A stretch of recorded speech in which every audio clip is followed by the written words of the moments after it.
क्या मीरा ने गांधी जी को कभी माफ नहीं किया?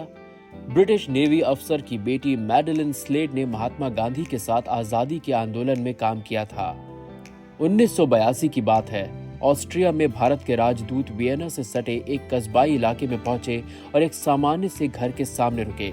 वहां उन्हें करीब 90 साल की एक महिला से मिलना था, जिन्हें भारत ने पद्म विभूषण से सम्मानित करने का फैसला किया था।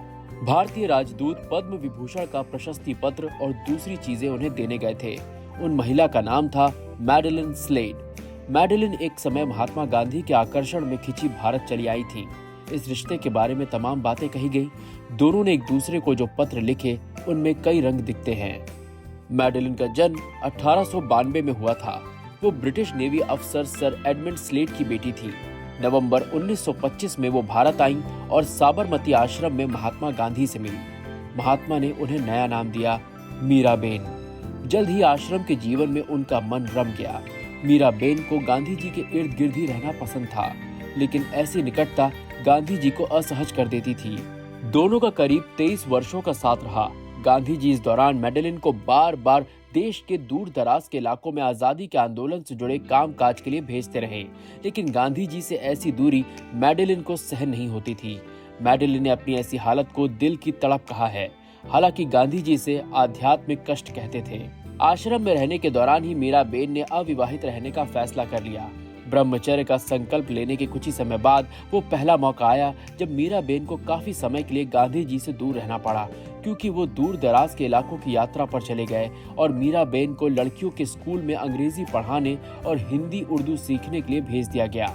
गांधी जी से मीरा की अगली मुलाकात करीब साल भर बाद 1927 में हो सकी। उस मुलाकात के बारे में मीरा ने लिखा है, मैंने खुद को संभालने की बहुत कोशिश की, लेकिन मेरे आंसू निकल आए। मैं रोने लगी। इससे वो नाराज हो गए। गांधी जी ने एक बार फिर मीरा को दूर भेजने का फैसला कर लिया, लेकिन विदाई के अगले ही दिन मीरा को गांधी जी का पत्र मिला। गांधी जी ने लिखा था, विदा का दिन दुखद था, क्योंकि मैंने देखा कि मेरे कारण तुम्हें पीड़ा हुई। मैं चाहता हूँ कि तुम पूर्ण स्त्री बनो। तुम्हें शरीर के आकर्षण से बचना चाहिए। इस हाड़ मांस के शरीर के बिना जो आत्मा है, हमें उसी की जरूरत है। इसका अनुभव तभी हो सकता है जब हम मोह में ना पड़े। तुम्हें इसका अभ्यास करना चाहिए। गांधी जी ने लिखा था, तुम्हारी जगह मैं होता तो यही करता, लेकिन तुम्हें अपने तरीके से उन्नति करनी चाहिए। हर कीमत पर तुम्हें अपना व्यक्तित्व बचा कर रखना चाहिए। जब जरूरी लगे मेरा विरोध करो। तुम्हारे लिए अपने प्रेम के बावजूद हो सकता है कि मैं तुम्हें ठीक से ना समझ पाऊं। मैं नहीं चाहता कि तुम ये समझने लगो कि मैं जो कहता हूँ वही सही है। लेकिन ऐसी बातों का मीरा पर शायद ही कोई असर पड़ा हो।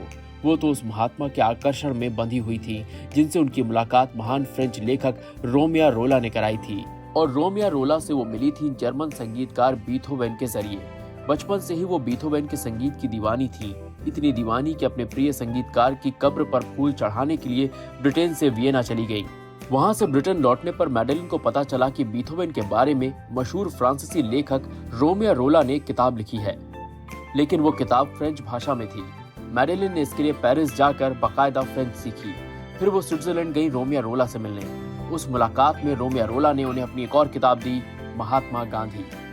मैडेलिन पर उस किताब ने ऐसा असर किया कि उनकी जिंदगी की दिशा बदल गई। उन्होंने खुद को आश्रम के जीवन के लायक बनाया, चरखा चलाना सीखा, शराब पीना छोड़ दिया और शाकाहारी बन गई। मैडेलिन ने भारत आकर खुद को गांधी जी के उद्देश्यों के लिए समर्पित कर दिया था।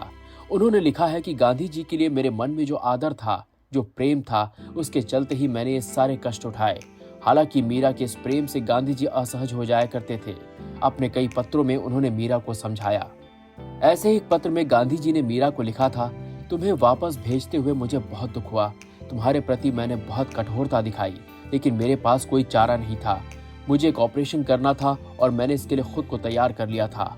आशा है सब कुछ अच्छा होगा और सारी कमजोरियां खत्म हो जाएंगी। इस पत्र के अगले ही दिन उन्होंने एक पोस्ट कार्ड भेजा।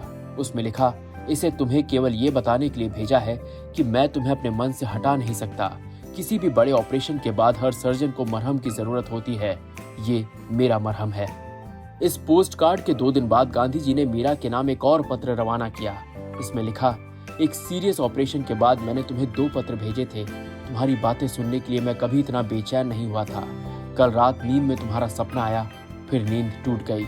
मैंने प्रार्थना की थी कि तुम्हें कोई नुकसान ना पहुंचे। हालांकि कुछ लोगों ने गांधी जी के पत्रों में मीरा के लिए प्रेम का सिरा पकड़ने की भी कोशिशें की हैं। ऐसे एक पत्र का हवाला दिया जाता है जो गांधी जी ने जेल में रहते हुए लिखा था। तब वो मीरा के लिए भजनों की किताब का अनुवाद भी कर रहे थे। गांधी जी ने लिखा था, तुम्हारे लिए इन भजनों का अनुवाद करते हुए मुझे बहुत खुशी हो रही है। तुम्हारे लिए मेरे प्रेम में आमतौर पर बहुत आवेग रहा है। वो मंद मधुर बयार की तरह नहीं था। तुम्हारे लिए मैं जो ये अनुवाद कर रहा हूँ, इसका आनंद उस आवेग को याद करते हुए बढ़ गया है। हालांकि एक और पत्र में गांधी जी ने लिखा था, मैं जब अपने बारे में सोचता हूँ तो तुम्हारी याद आती है। जब चरखा चलाता हूँ तो तुम्हारा ख्याल आता है। तुमने अपना घर बार छोड़ा, अपने लोगों को छोड़ा, इसलिए नहीं कि मेरी सेवा करो। तुमने उस उद्देश्य के लिए ये सब किया जिसके लिए मैं काम कर रहा हूँ। जब तुम निजी तौर पर मेरी सेवा में लगी रहती थी तो मुझे अपराध बोध होता था। तब मैं मामूली सी किसी बात का बहाना लेकर नाराज हो जाता था। और अब जब तुम मेरे पास नहीं हो तो तुम्हें बुरी तरह फटकारने के लिए मुझे खुद पर गुस्सा आ रहा है। लेकिन तुम मेरी सेवा करो, ये मैं सहन नहीं कर पा रहा था। जिन उद्देश्यों के लिए हम लोग काम कर रहे हैं उनमें ही तुम भी मन लगाओ, वही मेरी सच्ची सेवा होगी। 1936 में गांधी जी ने तय किया कि वो साबरमती में नहीं रहेंगे और किसी दूर दराज के गांव में रहेंगे। तब मीरा को लगा कि आखिरकार उनकी बरसों की मुराद पूरी होने वाली है और अब वो गांधी जी के साथ गांव में रह सकेंगी। लेकिन गांधी जी ने फिर एक शर्त रख दी। उन्होंने कहा कि जिस गांव में वो रहेंगे उसमें मीरा को नहीं रहना है। इस वाक्य के बारे में मीरा ने लिखा है, मेरा दिल टूट गया, लेकिन किसी तरह मैंने खुद को संभाला। जब बापू ने तय किया कि वो वर्धा के सेवाग्राम में रहेंगे तो मैं उनके लिए कुटी और गौशाला बनाने में जुट गई। इसकी खुशी में मैं अपना दुख भूल गई। मीरा ने वहां से करीब 1 मील दूर वरुणा गांव में अपनी झोपड़ी बनाई। मीरा लिखती हैं, गांधी जी के सेवाग्राम पहुंचने के हफ्ते भर के भीतर मैं वरोड़ा चली गई। वहां मैं अकेले रहती थी। साबरमती आश्रम में पहली मुलाकात में ही गांधी जी ने मीरा बेन से कहा था, तुम मेरी बेटी हो। लेकिन बाद के दिनों में वो इस बात को लेकर सावधान दिखे कि मीरा बेन के चलते कोई सवाल ना उठे। हालांकि अमेरिकी लेखक लुई फिशर ने the life of Mahatma Gandhi में मीरा बेन और गांधी जी के रिश्ते के बारे में लिखा है कि यह हमारे दौर का सबसे निष्काम प्रेम था। इस रिश्ते में मीरा ने बहुत कष्ट उठाया। उनका कहना था, मैं उनके करीब रहना चाहती थी, वो मुझे ठीक से समझ नहीं पाए। दूसरों के साथ वो हंस भी लेते थे, लेकिन मेरे साथ नहीं। मुझे तो हमेशा फटकार मिली। साइको एनालिस्ट सुधीर कक्कड़ ने अपनी किताब मीरा एंड महात्मा में मीरा बेन से वियना में हुई अपनी मुलाकात का जिक्र किया है। 1964 में कक्कड़ उनके घर गए थे। उन्होंने लिखा है कि मीरा बेन वहां अपने एक भारतीय सहायक और एक कुत्ते के साथ रहती थी।